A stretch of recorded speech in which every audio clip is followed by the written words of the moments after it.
So how many of you have trained for a race, run a race, only to be disappointed by a lackluster performance? And you're looking back on your training thinking, what went wrong? And you really can't pinpoint where or what you could have done differently. And then you're not sure how to move forward in order to get that progress that you're looking for. I've definitely been there, guys, and I want to share with you today what I've learned in my running journey about things that you may be doing that are sabotaging your running progress. Hey runners, welcome back. And if you're new here, my name is Jane. I'm a certified running coach and I'm all about helping you reach your running goals. All right, so for someone who went from being a 5-hour marathoner to qualifying for Boston, there were lots of bumps and hiccups along the way and times when I wasn't seeing the progress that I thought that I was capable of. And I really couldn't pinpoint why that was happening. And it wasn't until I started listening to running podcasts and researching in running books, reading lots of blog posts, that I finally saw the things that I was missing and doing wrong. So that's what I'm going to share with you today here. Additionally, these are some of the same things that I'm seeing coaching runners that when they come to me, they are struggling with, that we work on in order to get them to that potential that I know that they can achieve. Okay, so make sure that you guys stay till the last one because that is my absolute biggest one and something huge that you can be doing right now, even if you're not training for anything. Okay, so the first way that you might be sabotaging your running progress is by running your runs too fast. So a big red flag of this is if you look back on your runs and you don't see any variance in your pace. So let's say you're always running and hovering around a 9-minute mile, and that's not your easy pace because that's a little bit different, which we'll talk about. But if you know that that's even just a little bit hard for you, that you're a little bit out of breath, then that is too fast. I'm not talking about necessarily having to be this all out effort, although some people definitely do that. That is how I was in my 20s. I thought I was supposed to go out and run every single training run as hard as I possibly could, and that was the only way to get faster. You run faster, you get faster, right? That sounds like how it should be, but it's not. But even just a little bit too fast all the time is actually going to cut into you making the progress that you want to see. Now, it's a little bit different for newer runners. You're definitely going to be making progress for a while, but if you continue to do that, you're going to hit a plateau.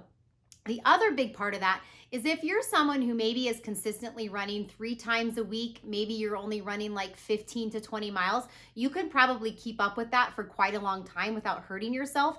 But as you try to start laying on the mileage, if you continue to keep doing those runs a little bit too fast, you're probably going to end up hurting yourself. So not only are you going to be cutting into your running progress by not getting better and getting faster, but you also run the risk of getting an injury. And if you're injured and can't run, you're definitely not going to be making running progress. So you might be saying to yourself, okay, but shouldn't I be running faster to get faster? Why would I run slower? So I talk about this all in another video, which I'm gonna link up above, and it's how to master the easy pace. I talk about why it's important in that video as well. But essentially, any of the runs that are 5K or longer are based around improving your aerobic capacity. So they are mostly aerobic based runs. Yes, there are some anaerobic components, especially in something like the 5K or 10K, but once you're getting up to marathon, it's mostly an aerobic run, and you build your aerobic engine, strengthen your heart by running easy.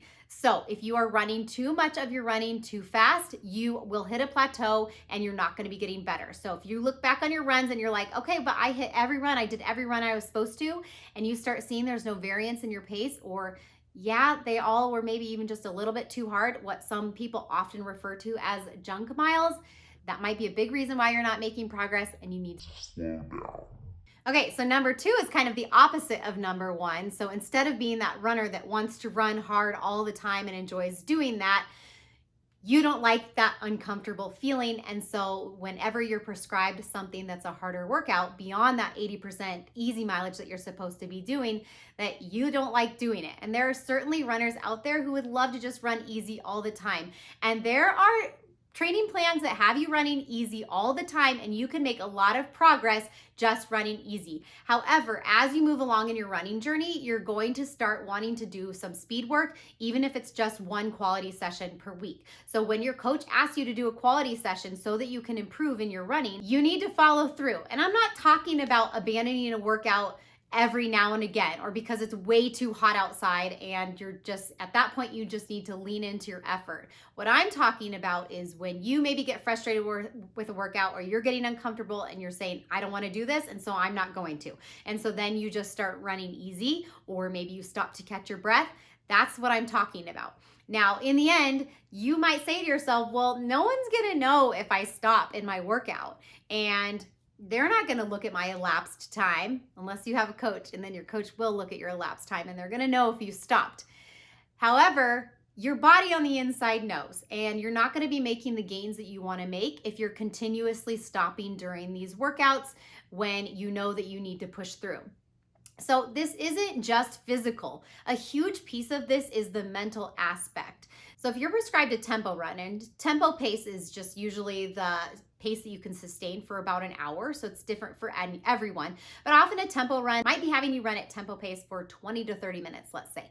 So you do a warm up, you do 20 to 30 minutes at your tempo pace, and then you're supposed to do a cool down, and it's all supposed to be completely continuous.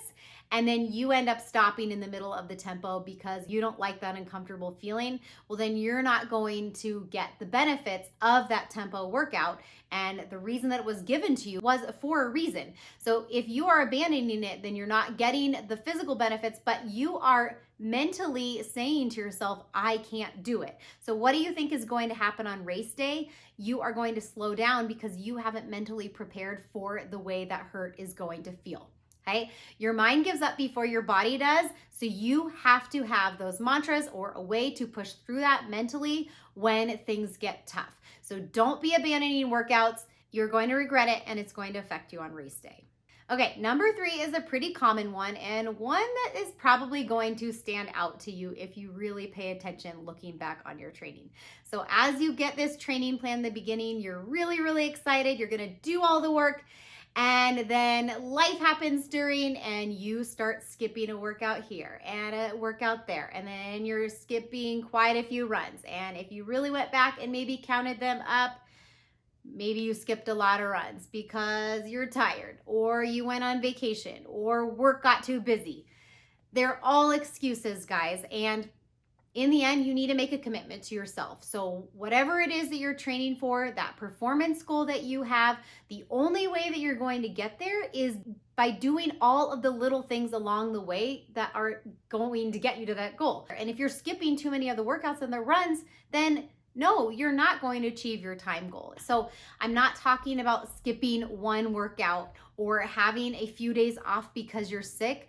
That is totally fine, and that does happen. And honestly, by being super consistent with all the workouts that you're doing during that training cycle makes it okay when you do get sick and you do need to take that time off, or you do have a little bit of discomfort and injury that you need to take a few days off for. You're going to be totally fine if you've been consistent in your training up until that point. It's the things that you know, looking back, could you have controlled that? Could you have run through that? So if you're realizing this is you, think about what you need to do differently in order to make sure that you're not skipping workouts the next time around. So if it is because you're super tired, are you really going to bed when you should be going to bed? And if it's a work schedule issue, then what do you need to rearrange in order to fit in those runs? So is it because you're not getting up early enough? Could you be getting on your treadmill before work, but you just don't want to? Because a lot of times if you're saving it till the end of the day, it's not going to happen. And so you have to think about what you are rearranging so that you can make sure these runs happen no matter what. It's a non-negotiable. Put it as part of your day as if it were a scheduled meeting so that you make sure you get it done. And if you don't want to run on vacation, that's fine. I'm just letting you know that if you continuously do things like that, then it's going to affect your running performance on race day, that you're not getting the goal that you want. All right, guys, before I get into number 4, if you've already learned something you know you're going to be doing differently so that you can start seeing that progress that you want, please hit the like below. It helps this channel and moves out to other runners so that they can receive the benefits as well. So let's get into number 4, and it's something that you can start to change today, no matter what time of year it is, whether you're training for something or not. So the biggest thing that I see that people are doing that's sabotaging their running progress over the long term is by not being consistent.